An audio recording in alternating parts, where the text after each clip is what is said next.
परदीर में मदरसे के करीब आसमानी बिजली गिरने से भगदड़ मचने से 28 तालिबात ज़ख्मी हुए हैं। रेस्क्यू के मुताबिक आसमानी बिजली गिरने का वाक़या वाड़ी के इलाके असोड़ी दरा में पेश आया है। तमाम ज़ख्मी तालिबात को करीबी हस्पताल मुंतकिल कर दिया गया है।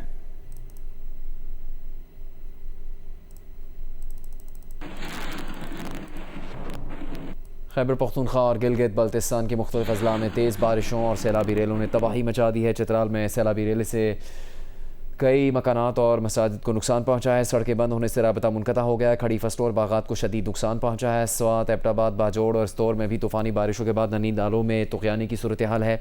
स्वात में दरियाए स्वात और जाम्बील खोड़ में पानी की सतह बुलंद होने के बाद रेस्क्यू टीमें हाई अलर्ट हैं। चार बाग के मकाम पर दरिया में फंसे कई बच्चों को बहिफाजत निकाल लिया गया है। एबटाबाद में मानसहरा रोड पर सैलाबी रेले में गाड़ी बह गई। बाजोड़ और स्तौर के नशेबी इलाकों में भी बारिश का पानी जमा होने से आमदोरफ्त मुतासर है।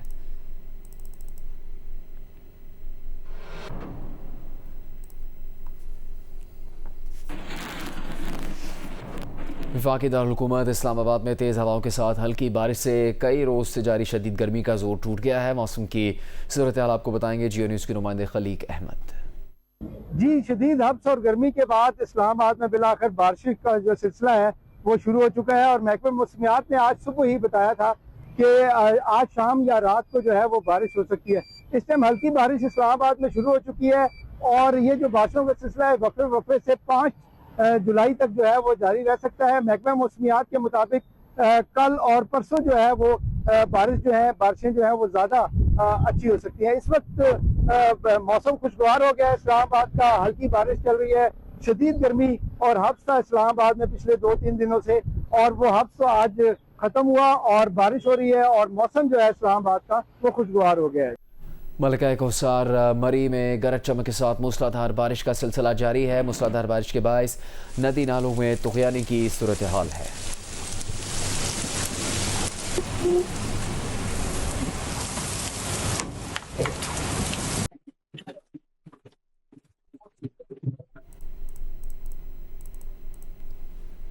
वज़ीर आज़म की ज़ेर सदारत मानसून की तैयारी, माहौलियाती ख़तरात से बचाव के निज़ाम पर जायज़ा इजलास हुआ। वज़ीर आज़म ने कहा कि पाकिस्तान मौसमियाती तब्दीलियों के मुज़िर असरात से मुतासर ममालिक में शामिल है। मौसमियाती तग़य्युरात के ख़तरात से निबर्दाज़मा होने के लिए वफाकी और सूबाई सतह पर ताउन नागुज़ीर है। वज़ीर आज़म की वज़ीर मौसमियाती तब्दीली और चेयरमैन NDMA को इस हफ़्ते सूबों, आज़ाद कश्मीर और गिलगित बल्तिस्तान का दौरा करने की हिदायत।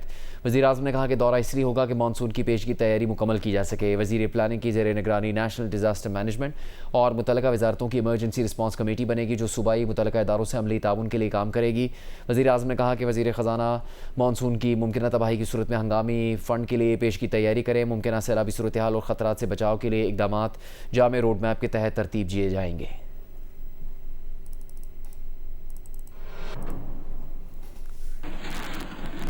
अमरीकी सदर ट्रंप का कहना है कि ईरान के साथ बहुत अच्छी मुलाकातें हो रही हैं और मामला खुश उसलूबी से आगे बढ़ रहे हैं। ये वाज़ेह है कि ईरान जौहरी हथियार नहीं रख सकता। हमने गुज़श्ता हफ्ते ईरान को सख्त हमलों का निशाना बनाया था। ट्रंप ने अपने मालियाती असासों के मुतालिक कहा कि उन्हें फ़ायदा स्टॉक मार्केटों के ऊपर जाने से हो रहा है और इसका सभी को फ़ायदा हो रहा है।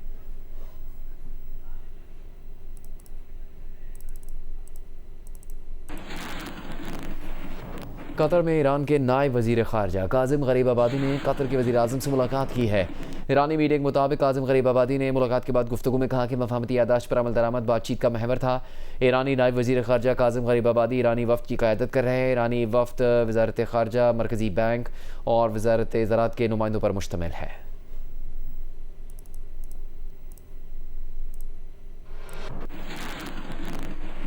इसराइल की जानिब से धमकी आमेज़ बयानात का सिलसिला जारी है। इसराइली वज़ीर दिफ़ा इसराइल कार्ड्स ने कहा है कि ज़रूरत पड़ी तो इसराइल ईरान पर तीसरी बार भी हमला कर सकता है। इसराइल ईरान में 2 मरतबा पेशगी कार्रवाइयाँ कर चुका है और ज़रूरत पड़ने पर तीसरी कार्रवाई भी की जाएगी। इसराइली वज़ीर दिफ़ा ने कहा कि इसराइली आबादियों के तहफ़्फ़ुज़ को यकीनी बनाने के लिए इसराइली फ़ौज लबनान, शाम और गज़ा में कायम नाम नहाद सिक्योरिटी जोन्स में गैर मुअय्यना मुद्दत तक मौजूद रहेगी।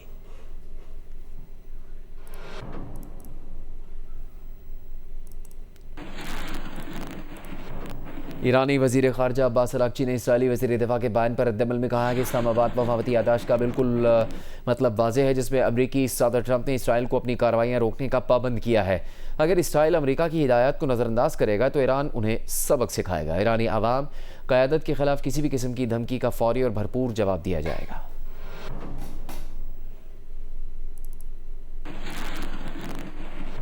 वज़ीर दाखिला मोहसिन नकवी ने मुल्क के तमाम पासपोर्ट ऑफिस पर कैशलेस निज़ाम शुरू होने का ऐलान कर दिया है। वज़ीर दाखिला ने जारी बयान में कहा कि दरख्वास्त गुजारों को अब पासपोर्ट फ़ीस की अदायगी के लिए लंबी कतारों में खड़ा नहीं होना पड़ेगा। तमाम पासपोर्ट दफातर पर कैशलेस ट्रांजैक्शन शुरू हो गई हैं। ये सहूलत शहरियों के लिए सरकारी खदमात को तेज़ और आसान बनाने की जानिब अहम कदम है। ये सहूलत वज़ीर आज़म शहबाज शरीफ की हिदायत की रोशनी में मुतारिफ करवाई गई है। वज़ीर आला सिंध मुराद अली शाह ने कहा है कि सिंध के बल्दियाती निज़ाम पर उन सूबों से भी बातें की जा रही हैं जहाँ बल्दियाती निज़ाम सिरे से मौजूद ही नहीं। उनका कहना है कि दहशत गर्दी से मुतालिक कोई मखसूस इतला नहीं, ताहम विफाक के साथ मिलकर इंटेलिजेंस शेयरिंग पर काम किया जा रहा है। वो कराची में मीडिया से गुफ्तगू कर रहे थे। जहाँ पे बल्दियाती निज़ाम सिरे से नहीं है वो बड़े रेजोल्यूशंस भी पास कर रहे हैं और पता नहीं क्या से क्या कह रहे हैं। इवन इस्लामाबाद में नहीं है, आपको पता है बल्दियाती निज़ाम। जो लोग बात करते हैं पहले अपने इलाकों में, अपने सूबों में, अपने रीजन्स में, हम तो एक और भी बात करते हैं जो प्रपोज्ड बल्दियाती निज़ाम किसी और सूबे का है, वो चल रहा है, वो जो लॉ है, अगर वो आप लगाना चाहते हैं सिंध में तो हम भी उसको लगाने नहीं चाहेंगे, इसलिए कि उसने इतना कमज़ोर कर दिया है बल्दियाती इदारों को कि इससे ज़्यादा कमज़ोर हो नहीं सकते थे। स्पेसिफिक थ्रेट वो होती है जब पता चले हमें कि फलाने लोग हैं, इस जगह से आएंगे, इस जगह को अटैक करेंगे और इस दिन करेंगे। ऐसी कोई स्पेसिफिक थ्रेट नहीं है। हमने इंटेलिजेंस को बेहतर करने के लिए कई नए इदारे बनाए गए हैं, फेडरल गवर्नमेंट में भी और सूबे भी उनके साथ मिलकर बना रहे हैं, तैयारी कर रहे हैं। आगे ये चहलम भी आएगा, उसके बाद रबीउल अव्वल का महीना है और हमेशा जो ये दहशतगर्द हैं ऐसे मौके ढूंढते हैं। 12 से 18 घंटे लोड शेडिंग है। दूसरी तरफ वफाक हमें बिजली घर सोलर पे और विंड पे लगाने नहीं देता। तो ये डिलेमा मुझे समझ नहीं आता कि क्या है और कब ये ख़त्म होगा। MQM पाकिस्तान के सीनियर रहनुमा डॉक्टर फारूक सत्तार ने सानिया गुल प्लाजा की इंक्वायरी रिपोर्ट मंजर आम पर लाने का मुतालबा करते हुए कहा कि सिंध हुकूमत ने अदालती तहकीकात की रिपोर्ट कई माह से पुरअसर अंदाज में छुपा रखी है। कराची में इंफॉर्मेशन कमीशन में समाअत के बाद वो मीडिया से गुफ्तगू कर रहे थे। ये एक अदालती कार्रवाई थी भाई, एक अदल और इंसाफ का कमीशन था जहाँ पब्लिक डॉक्यूमेंट है ये, तो ये पब्लिक में क्यों नहीं है? इसका मतलब जस्टिस फैसल आगा ने भी जो रिपोर्ट दी है उसमें कई पर्दा नशीनों के नाम आते हैं। भाई जाहिर है अब हम तो अंधेरे में तीर चलाएंगे, हम गैस वर्क से काम लेंगे, तो इसका मतलब इसमें कुछ ऐसा है जिसे हुकूमत सिंध की 18 साल की बदतरीन बदउनवान हुक्मरानी से जिसका ताल्लुक़ है, उनके पोल पट्टे खुल रहे हैं, उनकी कलई खुल रही है इस फाइंडिंग से या रिपोर्ट से। इसीलिए इसे अवाम में नहीं लाया जा रहा, लोगों से शेयर नहीं किया।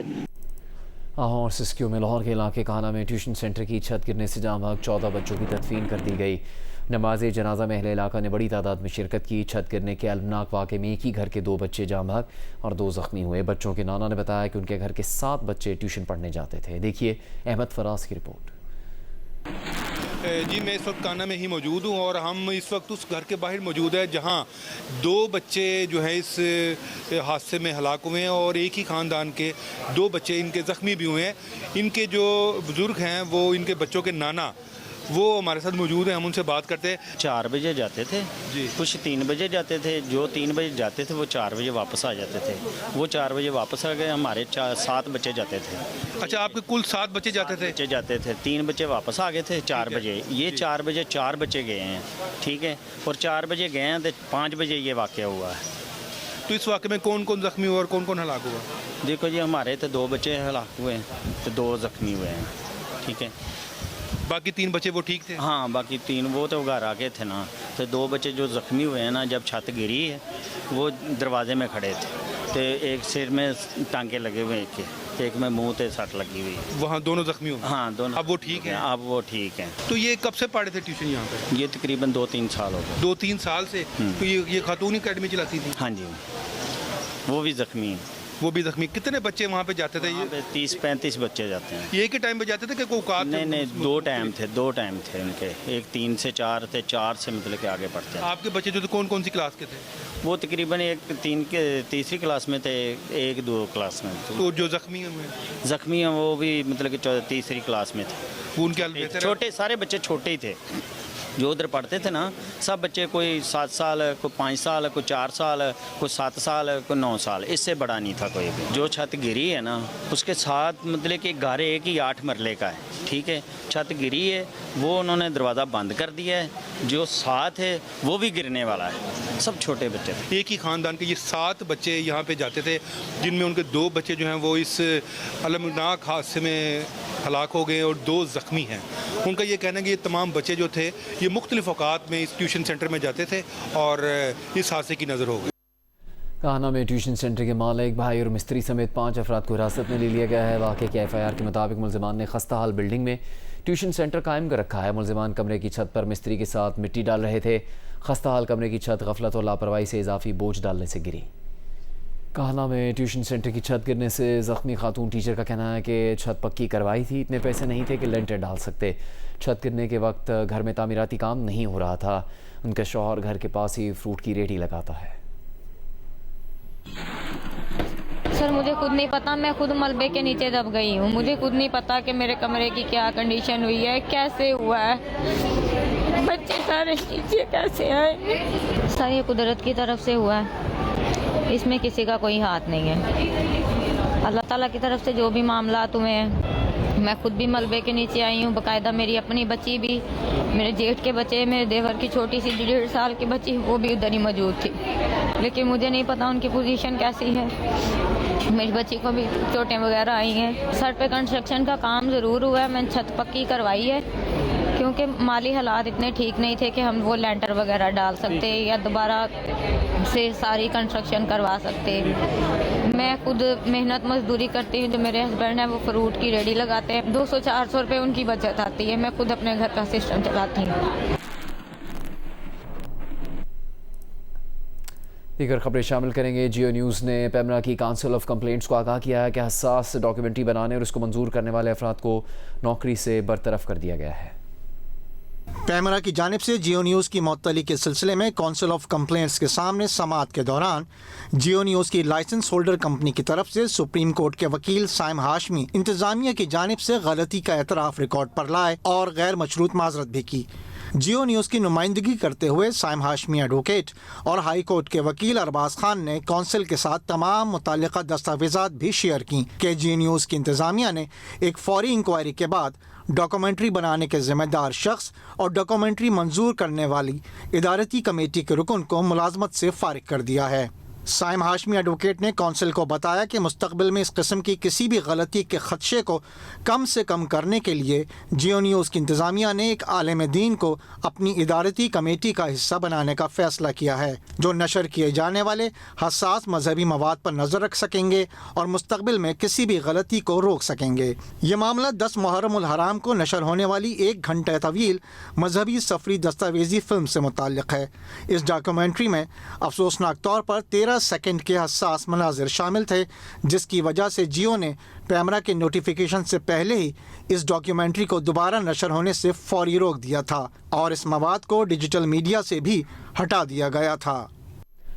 अल्लामा डॉक्टर राग़िब हुसैन नईमी की ज़ेर सदारत इस्लामी नज़रियाती काउंसिल का इजलास हुआ। इजलास में मुल्की सूरत हाल, कानूनी अमूर और अवामी मफाद के मुतादिद फ़ैसलों की मंजूरी दे दी गई। इस्लामी नज़रियाती काउंसिल के इजलास में करारदाद मंजूर की गई, जिसमें कहा गया कि अंबिया कराम और मुक़द्दस शख्सियात की शबी बसरी तमसील या इन मुक़द्दस शख्सियात की नुमाइंदगी करने वाले किसी भी बसरी मवाद की इशाअत शरअन नाजायज़ है। इस अमल से मुकम्मल इज्तनाब किया जाए ताकि इन पाक हस्तियों के मकाम और मरतबे का तक़द्दुस बरकरार रहे। करारदाद में मज़ीद कहा गया है कि पैमरा का नोटिस खुशाइंद अमल है, ज़िम्मेदारान के ख़िलाफ़ कानूनी कार्रवाई की जाए। आज़ादी इज़हार और मजहबी हसासियत के दरमियान ज़िम्मेदाराना तवाज़ुन ज़रूरी है। मीडिया हाउसेस में पेशगी, जाँच पड़ताल और मौसर एडिटोरियल निगरानी का निज़ाम बनाया जाए ताकि ऐसे वाक़यात का मुस्तकिल सदेबाब किया जा सके। इस्लामी नज़रियाती काउंसिल ने अमरीका ईरान जंगबंदी के लिए पाकिस्तान की सालिसी की काविशों को सराहा और आलमी मईशत तजारती रवानी के लिए आवन हरमज़ की बंदिश के फौरी खात्मे का मुतालबा किया है। काउंसिल ने इक़दाम खुदकुशी की सज़ा की बहाली से मुतालिक वफाकी शरई अदालत के फ़ैसले की तायीद की। काउंसिल ने मखसूस शराइत के साथ आँख का करनिया अतिया और पैवंदकारी शरन जायज़ करार दे दी।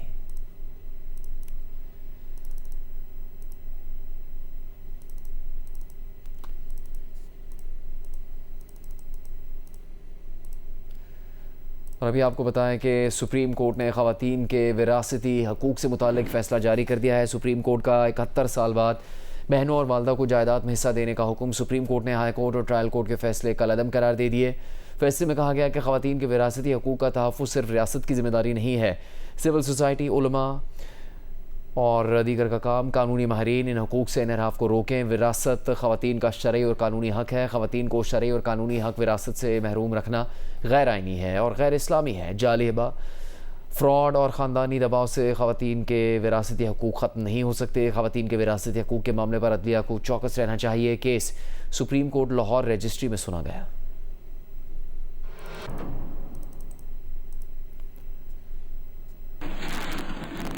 टंडो आदम पुलिस ने बलूचिस्तान के इलाके हब्स बेजा में रखे गए 4 कमसिन बच्चों को बाजियाब करवा लिया है। बच्चों की वालदा ने अदालत में 3 माह पहले बच्चों की बाजियाबी के लिए अपने शौहर के खिलाफ दरख्वास्त दायर की थी।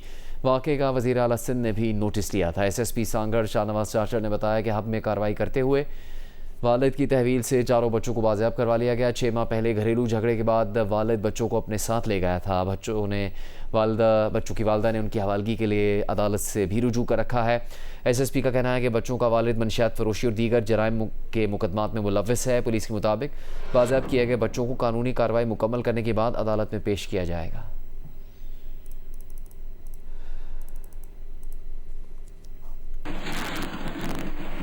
उमरकोट में गुज़श्ता रोज़ स्कूल की दीवार गिरने से 3 बच्चों की अमात के बाद तामीर और मुरम्मत के बारे में तफसील सामने आ गई है। स्कूल इमारत की 6 साल से कोई मरम्मत नहीं की गई थी। स्कूल की आखिरी बार मरम्मत 2019 में सिर्फ 14 लाख रुपए की लागत से की गई थी। स्कूल की इमारत 2022 की बारिशों में शदीद मुतासर हुई, जिसके वजह से इमारत को शदीद मुतासरा इमारतों की फहरिस्त में रखा गया था और इसकी तामीर और मुरम्मत के लिए 2 करोड़ 60 लाख रुपए का तखमीना लगाया गया था। गुज़श्ता माली साल इमारत की मरम्मत के लिए 2,88,000 रुपये मुख्तस किए गए थे, लेकिन ये रकम भी स्कूल की मरम्मत पर खर्च नहीं की गई। वाक़े पर एडिशनल DC की सरबराही में 4 रुकनी इंक्वायरी कमेटी तहकीकात कर रही है, जो अपनी रिपोर्ट 2 रोज़ में पेश करेगी।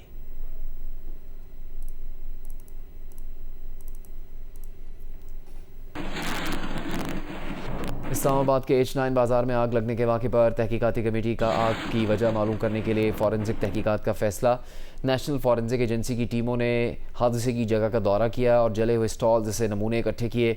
हुकाम के मुताबिक फॉरेंसिक एजेंसी 30 दिन के अंदर रिपोर्ट पेश करेगी। ज़िला इंतज़ामिया ने आग की तहकीकात के लिए 8 रुकनी कमेटी तश्कील दी थी।